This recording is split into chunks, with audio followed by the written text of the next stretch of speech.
Hey, what's up, fam? This is Sarah Levy, host of Africans in Tech, where we're building bridges and shaping futures in tech. On our Q&A session today, we got a question from Richard Nugabeno. Hey, bro. Hope I didn't butcher your name, man, but let's get to your question slash comment. So Richard asks this. Can you talk, well, it says this. Can you talk a little bit about the challenges you face while trying to break into the tech space, how the younger generation can learn from your experience to navigate some of those experiences as they try to get into tech as well? It's a really good question slash comment.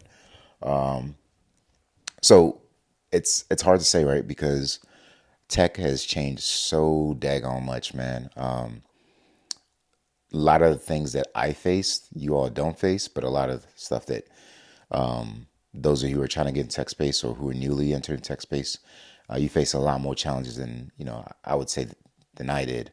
One of those things is the barrier to entry. I mean, it is crazy right now to try to get in tech space for those who are new, just because you face so many different expectations that we didn't have, or at least I didn't have, I'll say, getting into the field. So for those who don't know, like my backdrop, I did my master's in cardiopulmonary, and I did some tech stuff as a graduate assistant. I was responsible for like polar monitors and things like that. And outside, I built some websites and did some other techie stuff. So I wasn't really deep into tech, but I took a boot camp, and back then boot camps weren't necessarily like a thing, right? So people frowned upon boot camps back in the day. It's like 2014, 2015-ish. But now boot camps are like respected. But back then when I did my boot camp, it was really focused on Linux, just understanding the base operating system and trying to figure out how that works. But now I would say that's almost a necessity, and that's almost like you know, a thing that people respect now, going through boot camps that specialize in whatever it is that you're trying to do. But back then, that was like you just cutting corners, whatever, trying to get into the tech field, which it was true, but it's also like I really wanted to focus on just what ended up helping me get a job and specialize in just that area. So, not prior, but post boot camp, I ended up picking up Splunk. And what I did was I started building forwarders, which are just basically like agents that you put on different things. So it could be like your laptop, you can put it on servers, you can put on different types of endpoints. And then you can say, hey, pick up this specific log and tell me about what's happening and send it to me. And then your job at that point in time, once you get that, those events, is try to figure out what's happening there. So then it wasn't like a really hot thing, I would say, for Splunkers, in terms of like, let me not say it wasn't saturated. But now, I mean, finding jobs in the Splunk field, in the Splunk realm, is a lot more difficult. Back then, I mean, you had a certificate or you had some sort of experience with Splunk. I mean, you get picked up like that, bro. If you just knew what forwarders and how the components were supposed to talk and things like that, I mean, almost every company was like, it felt like every other week was picking up like a new Splunk contract, and then they were in need of staff, so training was included, all those other things. So that was good times, man. But I would say that learning Splunk was a lot more difficult back then. You all now have AI. I didn't have AI back then. So your chat GPTs and any other AI programs you use, I didn't have none of that. So a lot of it was getting up from the mud, understanding, OSI model, understanding how the internet works. So when you type in blah blah blah on Google.com, what happens? Like, I couldn't ask ChatGPT, explain to me this as if I was like a middle schooler or a high schooler. You can ask ChatGPT those things now, and it can literally break things down for you. But back then, it's like you had to go through like your list of different instructors on like YouTube and wherever like you learn best from. And for me, shout out to Professor Messer. I learned a lot from him. I literally took like his A plus, Network plus, and Security plus. Like his videos was like probably 300 plus videos, whatever. But that was the way I learned back then. Now, honestly, again, you have ChatGPT in your back pocket. You could literally ask it any question you want. Now, you got to be a little bit careful how you prompt it because your response could be invalid. It could be wrong, and even if you prompt it the right way, it could still be wrong. You got to cross reference that stuff, but you could still get really good recommendations, really good guidance from ChatGPT. So my experience back then was getting into the field was a lot easier. I had to learn a lot of that stuff like on my own. We had groups, cohorts, whatever you want to call it, that we basically used to stay up like 2, 3 in the morning together and kind of bounce ideas back off of one another, and then did simulations together that we literally created ourselves. Nowadays, I mean, you have a bunch of different like cybersecurity simulations that are out there. You have a bunch of like Scrum related simulations, questions, and things like that are out there that you can look to. And if you're looking for an example, I did one on recently on our Instagram. So go check that out. It's, I think, MasterCard Cybersecurity simulation. And there's a bunch of those out there. And a lot of companies are coming up with these to kind of help people learn and also help to kind of, advance the tech space, in the different sectors. I think back then also for those who were like in coding, leak code wasn't like a big thing, but now it's like it's a must. You gotta be able to give examples of how you build certain application programs and things like that. And a lot of that you can get help with from ChatGPT and other different sort of like functional AI programs out there that are really geared towards that. Hey, what up, fam? This is Saul Levy, host of Africans in Tech, where we're building bridges and shaping futures in tech. Just a quick reminder for those who've not yet subscribed to our YouTube channel, hit that subscribe button. You can catch all of our content, including our whiteboard sessions, where you'll find our full-length videos on our channel. And hit that notification bell, fam. So when it comes to, I think, going back to the barrier to entry, then, like I said, it was hot to, it was a hot thing back then to get a Splunk job or cybersecurity or Scrum Master. Nowadays, I mean, they expect you to have like almost like, 3, 4 years experience, to become entry level, which is like insane. I know you guys have seen like probably the memes and stuff like that where, they expect you to be like a pro, but get paid as an entry level person. I'm like, it makes no sense. And not only that, like they expect you to be multi-disciplined or multidisciplined, meaning that you need to know like a bunch of different applications, a bunch of different systems and things like that, how integrations, all that stuff works, trying to get into the space, which to me is insane, but that's the expectation now. And it's it's challenging, but what I would say though, it's encouraging in the sense that you do have again AI to help you out with a lot of those things.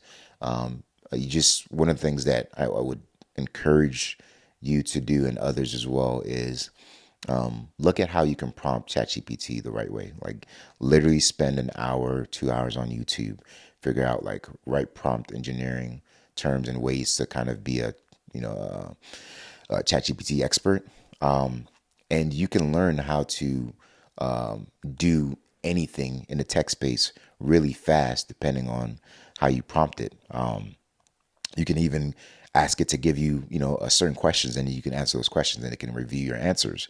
You can even ask it to interview you. Like there's so many ways you can utilize the tool. You just have to be a little bit more creative. Just think about having like a person there that can give you the answers to any and everything. That's the way you should look at ChatGPT. Again, it's not always right. It's not 100% right, but it is pretty accurate when it comes to giving you scenario-based questions. And overall, it's correct.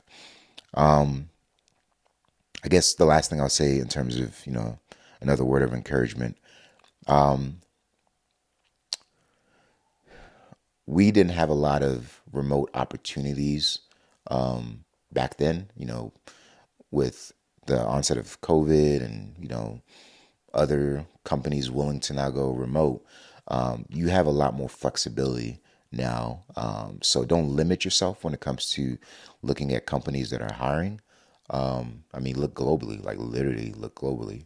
African Tech is not just for Africans in the United States. It's for anyone that's globally, located somewhere that is looking for a, possibility to get into tech space or is in a tech space. So expand your horizons when it comes to like looking for jobs. And then when it comes to being an expert at something, I would say really hone in on whatever it is that you're looking to do and really focus just on that. I think a lot of things that people tend to do wrong when they are initially trying to get into tech space, they try to learn a whole bunch of other things. So if you're trying to learn cybersecurity, I don't think the first thing to try to pick up is learning how to code in Python or learn how to code in JavaScript or whatever. Like that's just it's a valued skill, but you have to know the basic tenets.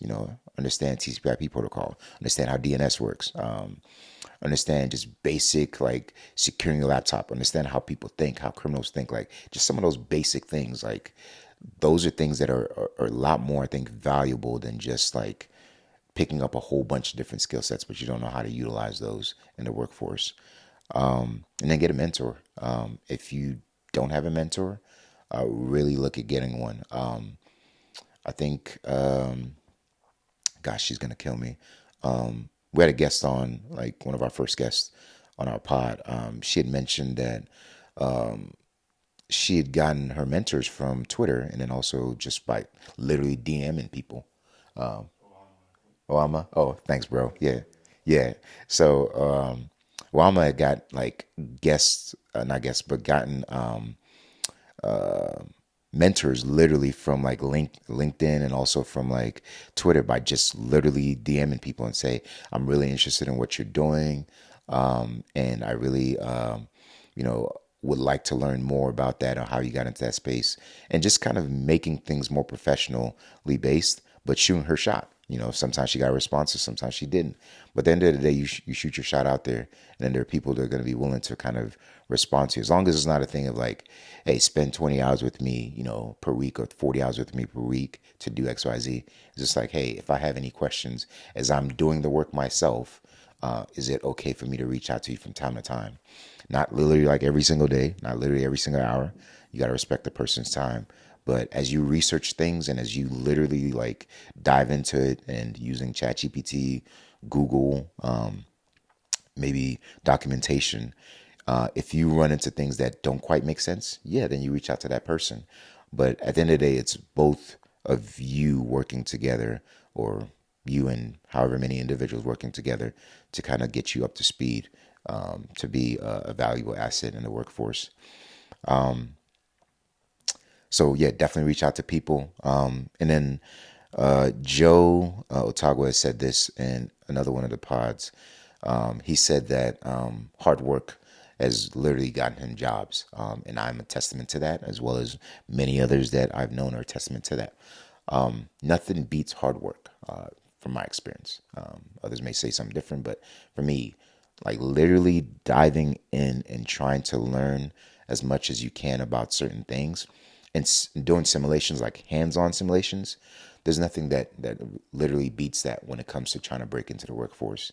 So if you don't know about different simulations, I mean, ChatGPT is a great way to ask, like, ChatGPT, what are some free cybersecurity simulations? What are some free product manager, product owner simulations that are out there that I can utilize? What are some free ways for me to learn how to develop, to be a network engineer?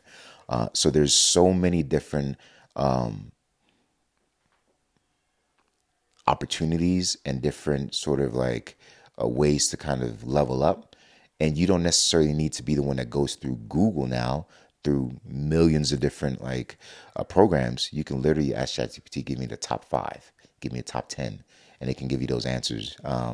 And those are things back in the day that we had to do manually. I mean, literally combing through like tens of pages of hundreds of pages of like Google responses and say, all right, which page will give me what I'm looking for to kind of help out. Same thing with YouTube videos. I mean, ChatGPT can give you that as well. And if you pay for the Plus subscription, you can literally have it automate and send you jobs that fit your build based on your resume. So there's so many different ways to kind of level up nowadays. But again, I'm not saying it's easier, but I am saying that there are ways for you to not make it as difficult. So quick recap again. Number one, use your tools. You have ChatGPT, which has been a lifesaver for many people. Please learn how to be an expert at ChatGPT and how it can help you to grow exponentially fast in the tech space. Get a mentor. It's absolutely important that you get a mentor. Literally just find somebody on LinkedIn, Instagram nowadays. You got a lot of like professionals on Instagram who are pushing their content that way, and just DM them. Say, would you mind if I ask you questions from time to time about this, specific field? They may not have the time, but they may refer you to somebody that does have the time. And then outside of that, do your research. Before you get into the tech space, regardless of what field you're interested in getting into, like, please do your research. I can't count the number of times I've seen people who've wasted monies in mindless and dumb boot camps that they didn't need to pay for. I'm talking about like tens of thousands of dollars, where you could have literally went to a website that has the documentation on how things are supposed to work, and you can learn all that stuff on your own versus going to another person and pay thousands of dollars that you don't need to pay. Now, if you're a person that learns from individuals and through class, that's completely fine. But just make sure you do your research before you go, spend hundreds of thousands of dollars. It's just like school, right? You don't want to waste money for something that you don't really need and that you're not, possibly going to use. So hopefully that's helpful. If you do have any more questions as part of like a follow-up to this or anything related to anything I've said, feel free to ping me or ping us at africansintechnology@gmail.com. Again, it's africansintechnology@gmail.com. Or you can just hit us up on Instagram or leave a comment somewhere, whether you're watching this on YouTube, Instagram, TikTok, wherever, and then we'll get back to you. Again, my name is Sar Levy. This is Africans in Tech, where we're building bridges and shaping futures in tech. All right, fam.